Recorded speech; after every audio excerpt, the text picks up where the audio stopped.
Hello, my name is Laura Petracco from Camera Behind the Curtain, and I recently saw Beautiful, the Carole King musical, at the Aronoff Center in Cincinnati, Ohio, and I am here to give you my personal review of the show. Beautiful is a jukebox musical that tells the story of the early life and career of Carole King. The story is told through songs that she wrote, often with Gerry Goffin, and it also features songs by Barry Mann, Cynthia Weil, Phil Spector, and others. Like usual, I'm just going to start at the top of my list and work my way down. The first thing on my list is the book. Now, when I say the book, I'm not literally referring to a book that goes along with the show. The book is the writing, the dialogue that the characters speak in the show. This book was written by Douglas McGrath.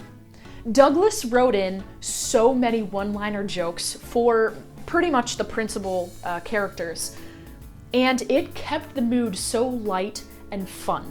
And it made it easier to watch because when the more difficult and more serious parts of Carole's life were told, you needed that little bit of light and hope to be dispersed through the tough, sad parts that had to be told. Okay, number 2 on my list is Julia Knitel.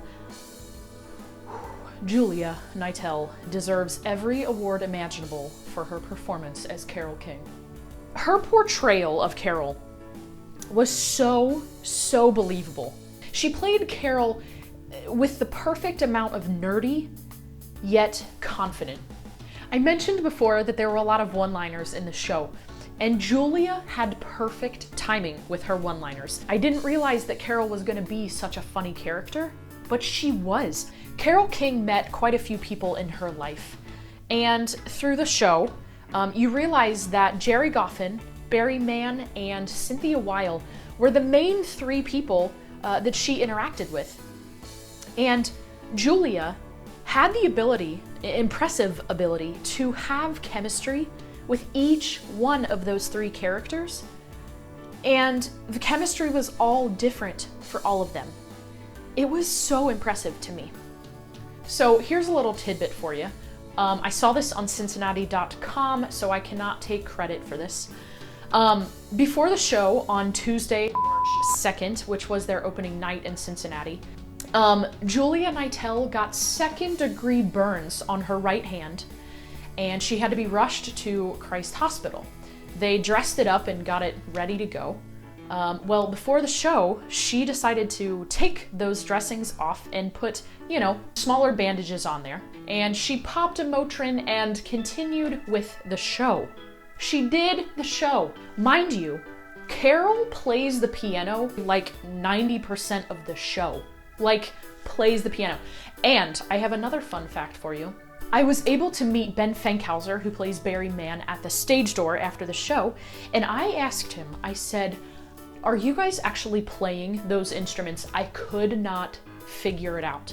And he told me they actually had to rehearse like they were playing the piano, but none of the instruments that they play, there's drums, there's guitar, there's bass guitar, there's piano, none of the instruments make any noise. So Julia Knitel had to play the piano with a burnt hand the entire time, which, in my book, lists her as a grade A superstar. You go, Julia. The third thing on my list is the set.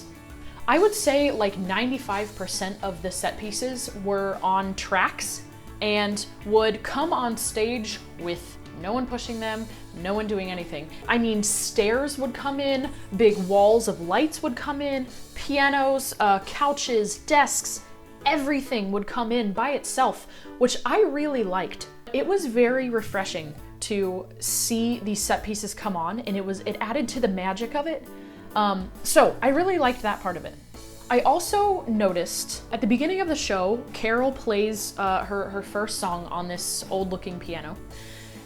And throughout the show, this piano rarely left the stage. In my super transcoding stupid brain, I wonder if they kept it on stage that long to kind of express a theme of the power of expression. That's how Carol expressed herself, was through that piano. And I wonder if that was part of their plan. Like, this piano needs to practically be a character. Like, that was what was in the center of her life, was music. And this piano never leaving the stage, well, rarely leaving the stage, was, I think, a very good sign of the importance of music and just playing piano for Carol in her life.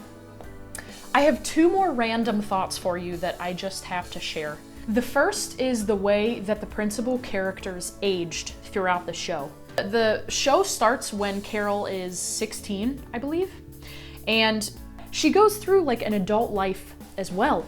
And the way that their costumes changed, and their wigs especially, was so cool to me, because you saw not only their acting change and their personality change as they got older, but you saw visibly how they changed as a person.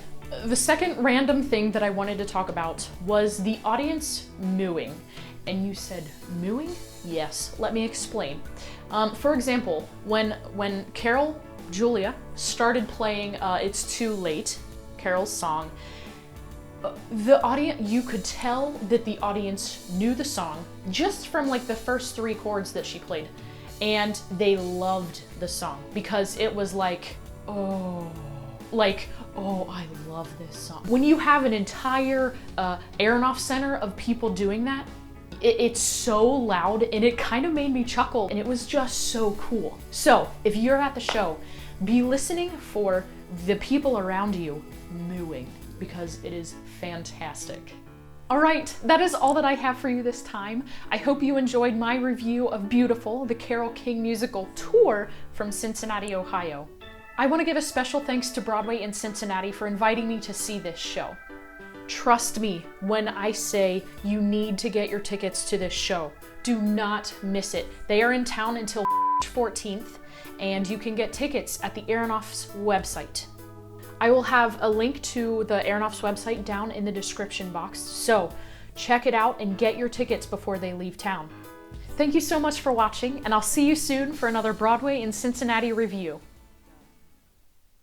You've got to get up tomorrow morning with a smile on your face and show the world all the love in your heart.